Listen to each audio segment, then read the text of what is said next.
class 10th. In the last, previous lecture, we have discussed about the total internal reflection, critical angle, some application based on the total internal reflection, and totally reflecting prism, deviation of 90 degree, 180 degree and erecting prism. These we have seen. Today we will talk about the difference between the only reflection and total internal reflection. And the next we will talk about the refraction through prism. So in normal reflection, there is one reflecting surface, we can say shiny surface, we can say silvery surface. If we are talking about the normal reflection, one reflecting surface must be there, smooth shiny surface must be there.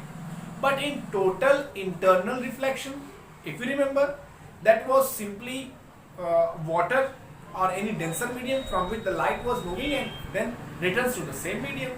There was no shiny surface. So we can say in normal reflection we need shiny surface, smooth polished surface, and in the total internal reflection we don't need any reflecting surface. Means in normal reflection there should be a shiny surface, in total internal reflection there will not be any shiny surface. Second point, that if you are using mirror, that is giving normal reflection.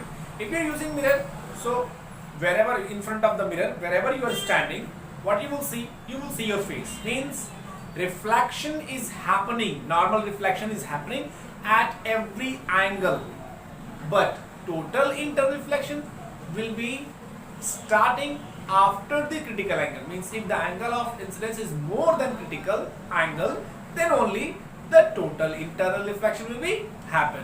So this is the second difference. When you are standing in front of the mirror, you are in rarer medium, and the reflecting mirror, that mirror is a denser medium, it's made of glass. So the light is moving from rarer to the denser medium. Light is moving from rarer to the denser medium in the normal reflection. But in total internal reflection, the light must travel from denser medium to rarer medium. Then only this phenomena will happen. If the light is going from rarer to denser, so no total internal reflection. The mirror can perform the reflection, that is normal reflection, if you are standing in front of the mirror. So light is going from rarer to denser. But for the total internal reflection, the light must go from denser medium to rarer medium. And the best part, means the last point is very best, that in the reflection, in the mirror, in the normal reflection, if you are using mirror, some light ray, some intensity will be absorbed by that mirror. But in total internal reflection, no any intensity, no energy of light energy is absorbed in total internal reflection. Remember this, no energy is absorbed by the medium while performing total internal reflection, while some energy is absorbed in the reflection. Now let's see the refraction through prism. Let's see. Okay, starting with the prism. First of all, you must know about the prism. I think you know that the prism has 3 rectangular surfaces and 2 triangular faces. Like this. This is the prism, base, refracting surfaces, and the refracting angle and angle of prism. Remember, this angle of prism is also known as refracting angle. So this prism, on this surface, this is the incident ray, this is the refracted ray. Because of this normal, we know that when the light goes from rarer to denser medium, it deviates toward the normal. So this ray is bent toward the normal. Now again, from this surface, from denser medium to rarer medium, it bends away from the normal. This is the path. But if suppose there would not be any medium, so this light would have gone through this way. But actually the light has gone through this way. So what is the deviation? Let's draw. So this angle, this was the incident ray path and this is the final. So this, whatever the deviation is right now, this is the angle of deviation. This one is called angle of incidence. The internal 2 is called angle of refraction, this one, and this one is called angle of incidence for the second one. And then the angle of emergence, and you can also say the I dash. This one I, this one I dash. So further, let's see the book. Starting the refraction through prism. Starting with this, a prism. Consider this is a prism ABC. I missed to explain you this angle A is known as refracting angle or angle of prism. Again starting incident ray, normal, the refracted ray such that the angle of incidence I and the angle of refraction is R. Another surface AC is there now, normal, emergent ray and the angle of emergence. In your book it is mentioned with the small e, we can also use I dash also. And this one, the angle of incidence for this AC, so that is why angle of refraction. And finally the ray is emerging out, so angle of emergence I dash. R1, you can also use and I2, or you can also use I, R1, R2 and E. But according to your book I am using I, R, R dash and I dash. Naming the ray, PQ incident, QR refracted and R is emergent. Suppose there was no prism, so this would have the path of the incident ray, but there is a prism, so the light ray is going through this way, making the angle delta, or you can say del. Okay, after saying this deviation through, as we have seen, the light was deviating while passing through the prism. So this angle of deviation depends on 4 factors. First of all, on the angle of incidence, but you can't say the angle of it is depending directly or inversely. That in case of angle of incidence, you will say on increasing the angle of incidence, angle of deviation first decreases, after minimum deviation position starts increasing. Second point, the angle of deviation is directly proportional to the refractive index, means material. If refractive index will be more, so the angle of deviation will also be more. Third, the angle of deviation is directly proportional to the angle of prism. If angle of prism increases, so angle of deviation will also increase. And the last, the angle of deviation is inversely proportional to the wavelength of light. Means if we are doing this with the red light, so there will be very less deviation at the same angle. If we are using the violet light, so it will deviate more than the red one.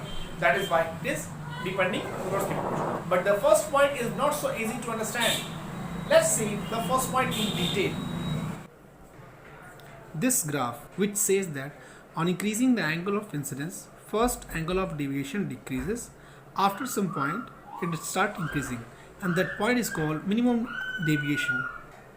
Like this, and this is denoted by this angle of deviation, spatial angle it is denoted by del m. To understand this, listen carefully. For a particular deviation, suppose this is the deviation 40 degree and this is the angle of incidence, and same deviation 40 degree is also having some angle of incidence, two different angle of incidence for the same angle of deviation. Understand this. For this deviation, this here, suppose for any deviation, suppose is here, I'm showing you, this is the angle of deviation. Suppose this is 40 degree, this is 40 degree, this is 40 degree, the angle of deviation, and angle of incidence here different, and angle of incidence here different. So at 2 points here and here, same angle of deviation. That is why on increasing the angle of incidence, deviation decreases, and then after starts increasing. To clear that point, just see this prism I have mentioned. Just taking an example, the angle of incidence is 30, angle of emergence is 45, means I1 and I2, and angle of deviation for these 15 degree. The ray is going through this path. Now I am returning, means changing the direction of ray. Will the light will trace the same path? Let's see. See, the diagram is same. Now the light is coming from this face, so this is the angle of incidence I1, this is I2, or you can say I dash. The I and I dash, in this the light is going through this way, in this the light is going through this way. What you have found, for the 30 degree angle of deviation 15 degree, angle of emergence 45 degree. For the angle of incidence 45 degree, angle of deviation 15 degree, at that time emergence 30 degree. So we can see here for the two different angle, see again here, suppose this is that situation where the angle of deviation is 15 degree and this is 30 degree and this is 45 degree. Clearly understand this point that this is I'm taking as a 15, this angle of incidence I'm taking 30 and this as 45. So you can say the angle of incidence 30 and angle of incidence 45. At both the angles, the angle of deviation remain same. So it means on increasing this 30 and on decreasing this 45, some point will come where, means a particular angle will come where the deviation will be minimum. After this, it start increasing. So I'm talking about that angle only.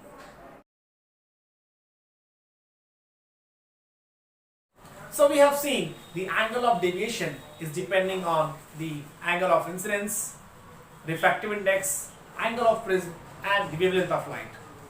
Now in examination, what will be asked? In examination, especially this question frequently comes, that what is the relation between the angle of incidence, angle of deviation, angle of prism and angle of emergence. You have to write the relation. And what will be this relation in the minimum deviation position? These two questions frequently asked in examination. So see the equations. So see here the relation between the angle of deviation, angle of incidence, angle of prism and angle of emergence. What is the relation? See here. So here it is the relation between the angle of incidence, angle of emergence, angle of prism and angle of deviation. This is used to ask in examination. But what will be the equation in minimum deviation position? And in case of minimum deviation, remember this, in case of minimum deviation, if you remember the graph, in that graph you have seen this I1 and I2 comes to the same point, means I1 and E comes to the same point. So at that time the angle I will be equal to angle E. Remember this, in case of minimum deviation I will be equal to E, and angle of without any minimum deviation means normal case, this will be the relation. Here I am ending this lecture. In the next lecture we will see the deviation of incident ray, means the light, means of different type of prism. You have seen the deviation, but that prism was totally reflecting prism, means the two angles were 45 degree and one of 90 degree. In the next lecture we will see a different angle prism, and let's see what will happen to the incident ray. Till then, be safe, take care and thank you.